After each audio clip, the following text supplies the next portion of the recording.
All right, welcome to today's Patrick Hoban Road of the King review.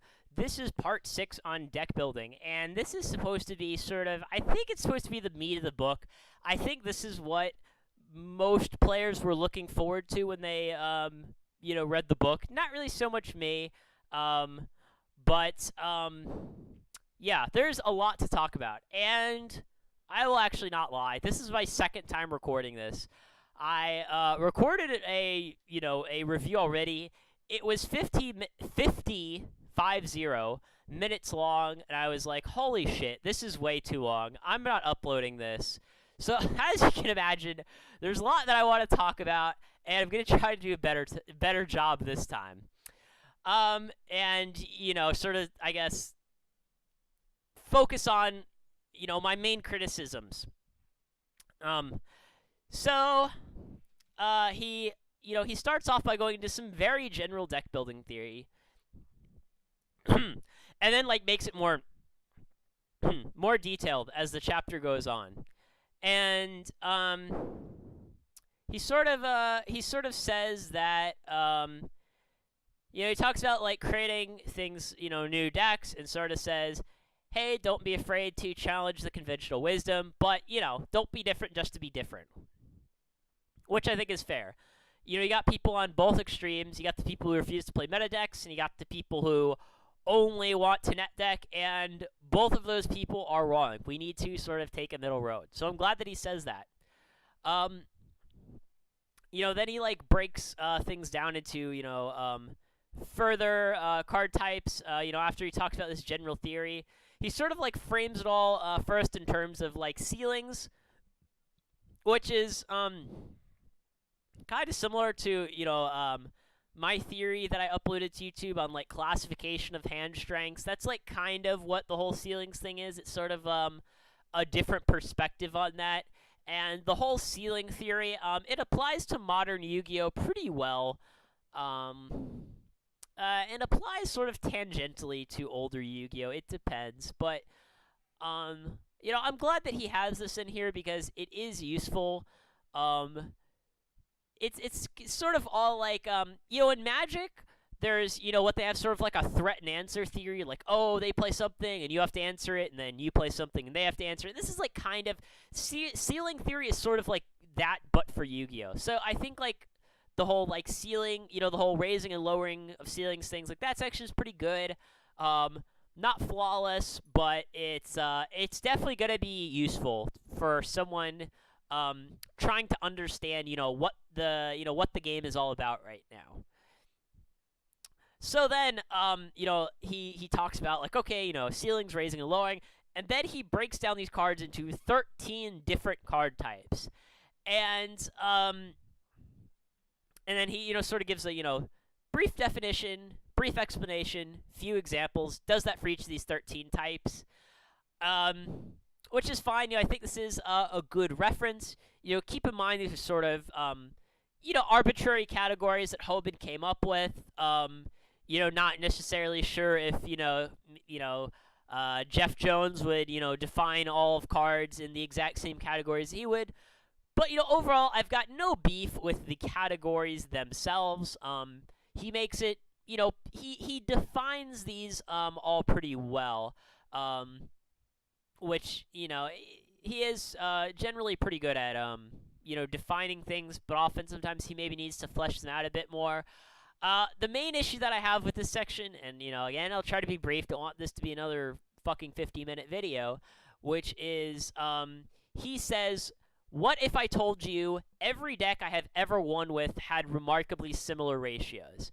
And then he sort of lists these decks that he won with, has this nice looking bar graph, which is great visually about, okay, here's how all these decks stack up. Oh, look, they've all got the same ratios. And this is a good guide to people who are weak deck builders and sort of need a boost, kind of need to get set on the right track. But overall, I think this is a little bit too constraining on the more advanced deck builders. And he does say that, you need to innovate and you need to be able to go outside of the box. So, sort of kind of along those lines, I think you also like need to go outside of this box that Hoban draws here. Or I guess, the graph, I should say, of, oh yeah, you need to have this many starter cards and, this many, ceiling razors and, whatever. It doesn't need to match exactly. And, the problem with kind of saying that it needs to match exactly is that, one, it has some historical issues, right? If, Hoban's book, he said it was supposed to be kind of timeless, not for about Yu-Gi-Oh! Now. So if we go back, 10 years ago to 2006 or whatever, you'll see that, if you went back in time and showed this whole section to someone playing in 2006, they'd be like, what the heck is this? This is a bunch of garbage. Is this guy, crazy? What is this guy talking about? Because obviously decks were just not built the same way 10 years ago than they were now. Completely different game. And that being said, 10 years from now, it'll probably be the same deal. Seeing as, none of us can predict the future, we certainly have no reason to believe that Yu-Gi-Oh! Will be the exact same game in 10 years from now. So I think, again, I think this is a good guide for someone who needs to be pushed in the right direction. But I think he should have emphasized that, it's just that. It's a guide. He kind of says that, all my, winning decks are just like this. So the implication is that, hey, if you want to win, you have to do the same thing too. Or that, if Hoban himself wants to win in the future, that he would have to, follow this rule, this sort of artificial rule that he's created for himself. And, I think that, that has some potential problems. And just also, the other thing I was going to mention briefly is that from a statistical perspective, extrapolation from the data is very, very problematic. What Hoban's done here is kind of, looked at the past data and said, he sort of notices some patterns and then say, aha, I found the pattern. Therefore, the pattern must continue into the future. And in statistics, that is very dangerous and has led some, very, very intelligent people down the wrong path. And the example that I will give, which I think Hoban will appreciate since he's a political scientist, and he might even recall because this did make the news, was some, researchers from some, big name university. I don't know if it was, Harvard, Yale, Duke, but it was, one of those. They're, trying to figure out who's going to win the 2012 election between Romney and Obama. And they, look at all the past elections, and they look at all these different variables. The economy, who's the incumbent, what the incumbent's approval rating is, what the challenger's approval rating is. All these, different things, demographics, voter turnout, whatever. And then they try to say, and they go, aha, we found the pattern. We've found this formula. And, if we took this formula, it would have predicted every single election right since, 1956 or something. It would have gotten them all right. And then they say, and using this formula, we predict that Mitt Romney will win the 2012 election. And, of course, as we all know, he lost. So kind of the point is that you can't use past data to predict future data.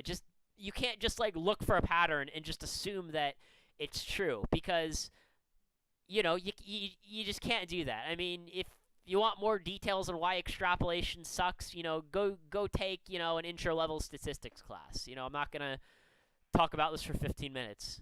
I swear I won't talk about it for 15 minutes. So, anyways, he goes and gives some, after this, he has some sort of, he talks about, deck building filters, sort of basic qualities on what makes cards good and bad.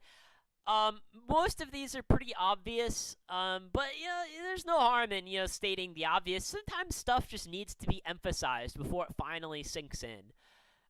Stuff like drawing cards is good. Special summoning from the deck is better than special summoning for everywhere else. Might seem kind of silly, but it is a good reference. It is some okay knowledge. So, I'm not going to knock someone for saying the obvious. Then after that, he kind of has this really small section with, a couple of quick little math formulas. Mostly stuff that like someone who like frequents duelist grounds a lot would know, like the odds of drawing certain cards, but the general public would probably not know. So again, good reference. Everything there is good from a math perspective. Nothing to really say about that. Um, Talks about deck size. Um, turns out that your girlfriend was lying. Size really does matter. Jokes aside, I agree with the basic Hoban theory, which is we should really be playing as few cards as possible. Historically speaking, a lot of people tried to argue for 41 or 42 or 43 or 45 or 50, all kinds of crazy numbers. But 40 is really the only one that holds up to a logical examination. And it's not that you should just always play 40 no matter what, but 99.9% of the time you should. You can create some sort of theoretical example where 40 would not be correct. But for those of you who don't know, 40 is the way to go. Now it's kind of sort of like the accepted consensus, but for a long time it wasn't. So, I've been arguing for 40 since the beginning of time, or maybe not the literal beginning of time, but for quite a while. And I'm glad that Hoban finally got the message across. Clearly, he's good at getting people to see the light in regards to the 40 thing. So, props to Hoban for being the 40 card deck Yu-Gi-Oh! Jesus. That being said, he doesn't say run Upstart and everything, but just quick thought: don't run Upstart and everything. It kind of depends on how much you value the life points. And I really liked Yu-Gi-Oh! When there were 3 Upstarts. It sucks it was limited to 1, but moving on.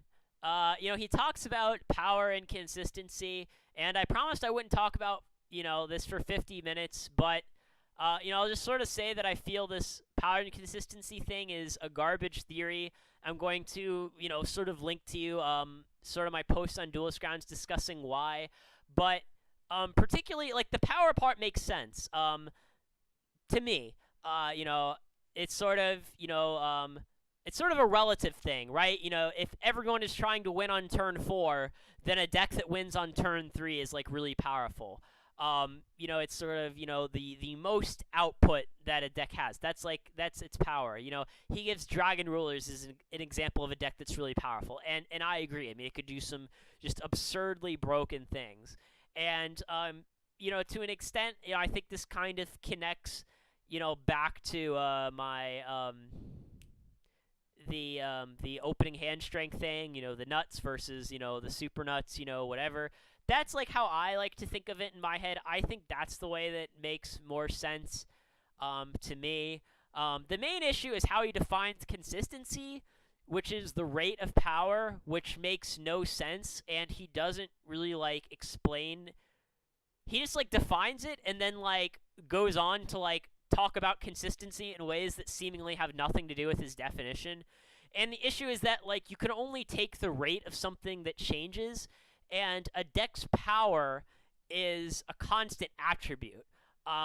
Just like the number of cards, right? Like, if a deck has 46 cards, that means, it only, it has 46 cards all the time. You don't sit down and sometimes present a different number of cards. So just the same way that you can't take a rate of your deck size because you're always presenting the same size deck, you can't take the rate of something of its power because you're always presenting a deck of the same power.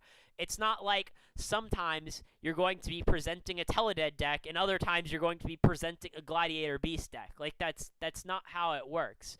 It would be trying to say that, okay, Alan has red hair, what's the rate of his hair?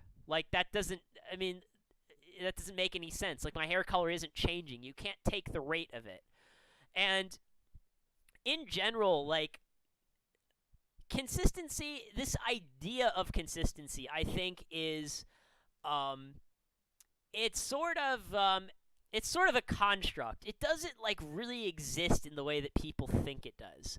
because to me, a powerful deck is a deck that wins a lot, right? If I have a deck that wins 90% of the time, that is absurdly powerful, right? Because, like, matchup-wise, my deck is just broken. It just is crushing everything. And consistency is the same thing. Like, a deck that's, like, coin flips in all the matchups, that's not consistent.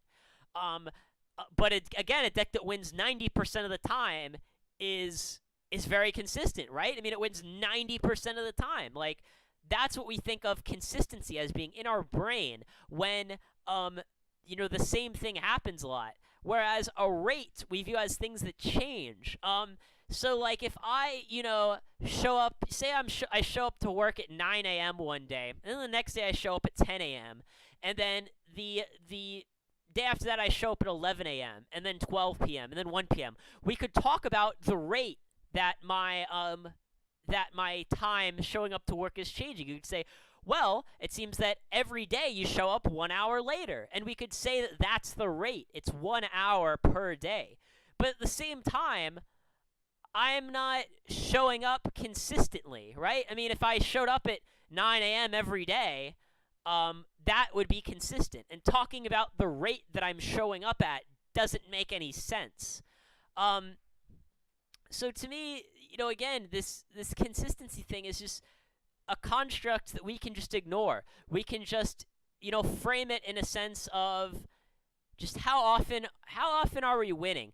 That's how I think of everything in this game. It's just matchups. Like, if I win 80% of the time, to me it doesn't matter if it's because I won on turn 1 by, playing a bunch of burn cards, or if, I'm winning turn 5 with, some sort of stall thing or whatever. To me, it's all about just how much you win at the end of the day. And this idea of talking about power and consistency, it's just two ways of talking about the same thing. They're not different. Like, he tries to frame it like a trade-off. Like, oh, you can make your deck more consistent but, like, less powerful, or more powerful and less consistent. Really, they go together. There's, like, no such thing as a deck that's, like, powerful but not consistent. Because if it's not consistent, you're not winning, and therefore it's not very powerful if you can't win with it. So, it doesn't make any sense. And, this is a very long section about power and consistency, and, I think he's just really... he's overcomplicating things, I think, is the main gripe that I have. It's very overcomplicated, and I think it could be simplified greatly. Either just sort of looking at it the way I did, where just, hey, it's all about opening the nuts more often than they do, and, I guess how often you open the nuts is, like, your consistency, I guess, and how big your nuts are could be viewed as, like, the power, maybe, but, to me, he talks about consistency in, like, a lot of ways that seem to almost contradict his definition. Like, he talks about how cards that'll allow for a play to have more open-ended options make the deck less linear and more consistent. And to me, again, this doesn't make sense. To me, linear, doing the same thing every time, that's consistent, right? If I have a deck that plays, Domain of the Monarchs plus a Monarch on turn 1, and that's, like, all it does, that's how it wins all of its games, it's very linear, and it's also very consistent. Whereas he says, like, having multiple lines of play, he views that as being more consistent. So, to me, this doesn't make sense. And I know if it doesn't make sense to me, there's probably a lot of other people that it doesn't make sense to either. Because, I'm not some, sort of, like, moron or anything. I read lots of theory, both on games and, other things. So, I think what he's talking about, I think maybe consistency isn't the right word for it.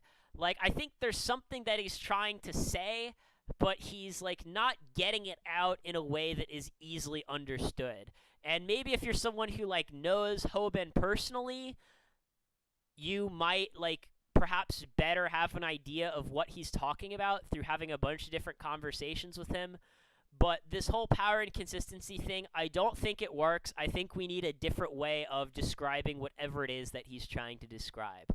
And again, I will link to my Duelist Grounds post. That being said, he has a bunch of like great deck building rules. Some have been like historically wrong, but mostly do apply to modern Yu-Gi-Oh. Some of them I really love, like deck build to go first. Um, on side decking, there, again, kind of some things that I love, some that I don't really love. Like he says like, don't overside, which I think is a huge problem. Way too many people are oversiding.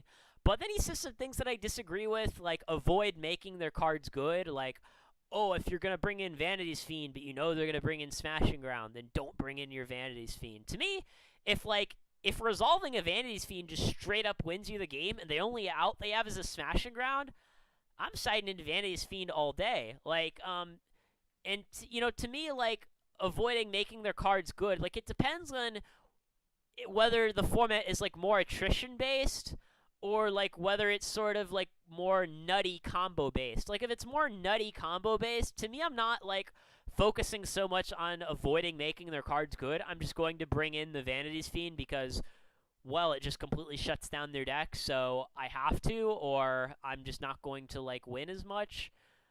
So it's not that he's always wrong, but I think he's sometimes wrong.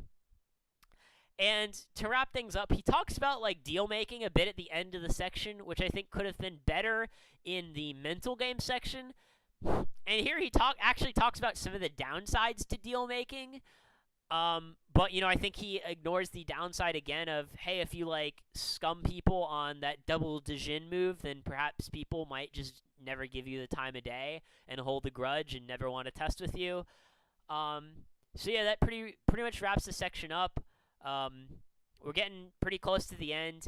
I think that, I think Hoban's a smart guy. I just think that a lot of this book could have been organized and clarified a lot better, and I think, maybe it could have been written a lot more cleanly. Some things to me, like, seem kind of out of order. Some things don't seem defined particularly well. Some things I think should have been fleshed out more and polished more. And that's kind of been, like, the consistent theme so far. So that being said, I hope you've enjoyed my reviews.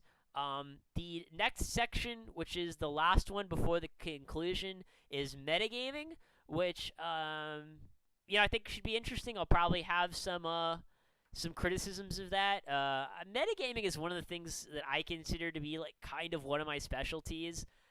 I'd say like, a lot of people like know me like as a deck builder, but really I'm like not so much great at deck building as I am at metagaming. So I think like as far as like all of the sections of this book go, I think metagaming is the one that I am best at personally. So yeah, I'm gonna look forward to reading it. Hope you guys have enjoyed. Take it easy, duelists.